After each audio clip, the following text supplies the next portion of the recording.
ഈശോയിലെസ് എന്ന് പറഞ്ഞ പോലെ ഇന്നത്തെ സുവിശേഷത്തിൽ യേശു നമ്മളോട് പറയുകയാണ്, ചെന്നായ്ക്കളുടെ ഇടയിലേക്ക് ചെമ്മരിയാടുകൾ എന്ന പോലെ നിങ്ങളെ ഞാൻ അയക്കുന്നു. അതുകൊണ്ട് നിങ്ങൾ സർപ്പങ്ങളെ പോലെ വിവേകികളും പ്രാവുകളെ പോലെ നിഷ്കളങ്കരുമായിരിക്കും എന്ന് നമ്മളോട് പറയുകയാണ്.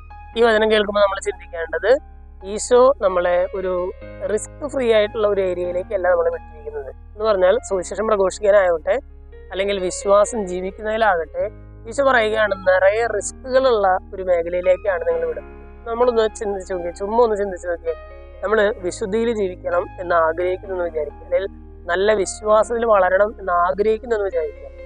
അത് വളരെ എല്ലാം അനുകൂലമായിട്ടുള്ള ഒരു സാഹചര്യത്തിലല്ല നമ്മൾ ആയിരിക്കുന്നത്. മറിച്ച് ഈശോ പറയുകയാണ്, ഈ ചെന്നായ്ക്കളുടെ ഇടയിലേക്ക് ചെമ്മരിയാട് വന്നാൽ എന്ന പോലെയാണ് നിങ്ങൾ വിശുദ്ധി ജീവിക്കാനായിട്ട് ആരംഭിക്കുമ്പോൾ നിങ്ങളുടെ ചുറ്റുമുള്ള ലോകം പ്രതികരിക്കുക.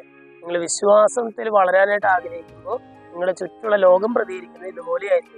ചെന്നായ്ക്കളുടെ കൂട്ടത്തിലേക്ക് ചെമ്മരിയാട് വന്ന പോലെയായിരിക്കും. അപ്പോൾ നിങ്ങൾ എന്ത് ചെയ്യണം? ഈശോ പറയുകയാണ്, നിങ്ങൾ സർപ്പങ്ങളെ പോലെ വിവേകം ഉപയോഗിക്കണം, എന്നാൽ പ്രാവുകളെ പോലെ നിഷ്കളങ്കരുമായിരിക്കണം. എന്ന് പറഞ്ഞാൽ നമ്മൾ വിവേകം ഉപയോഗിച്ച് തുടങ്ങുമ്പോൾ നമുക്ക് പതിയെ പതിയെ ഈ നിഷ്കളങ്കത നമുക്ക് നഷ്ടപ്പെടാനായിട്ടുള്ള സാധ്യത വളരെയേറെയാണ്. അതുകൊണ്ട് ഈശോ വളരെ ബുദ്ധിപൂർവ്വം നമ്മളോട് പറയുകയാണ്, നിങ്ങൾ സർപ്പങ്ങളെ പോലെ വിവേകികളായിരിക്കണം, അതോടൊപ്പം തന്നെ നിങ്ങളുടെ നിഷ്കളങ്കത നിങ്ങൾക്ക് കൈമോശം വന്നു പോകരുത് എന്നുകൂടി ഈശോ നമ്മൾ ഓർമ്മിക്കുകയാണ്. ഇന്നത്തെ സോഷ്യൽ ഭാഗം വായിച്ചു ചെയ്യുമ്പോൾ ഈ റിസ്ക് നിറഞ്ഞ ഈ കാലഘട്ടത്തിൽ വിശ്വാസവും വിശുദ്ധിയും കാത്തു സൂക്ഷിക്കാനായിട്ട് നമുക്ക് പരിശ്രമിക്കാം. അതിനായിട്ട് പ്രാവുകളെ പോലെ നിഷ്കളങ്കരും സർപ്പങ്ങളെ പോലെ വിവേകികളുമായിട്ട് പ്രവർത്തിക്കാനുള്ളൊരു അനുഗ്രഹത്തിനായിട്ട് നമുക്ക് പ്രാർത്ഥിക്കാം. ദൈവം നമ്മെല്ലാവരെയും സമൃദ്ധമായിട്ട് അനുഗ്രഹിക്കും.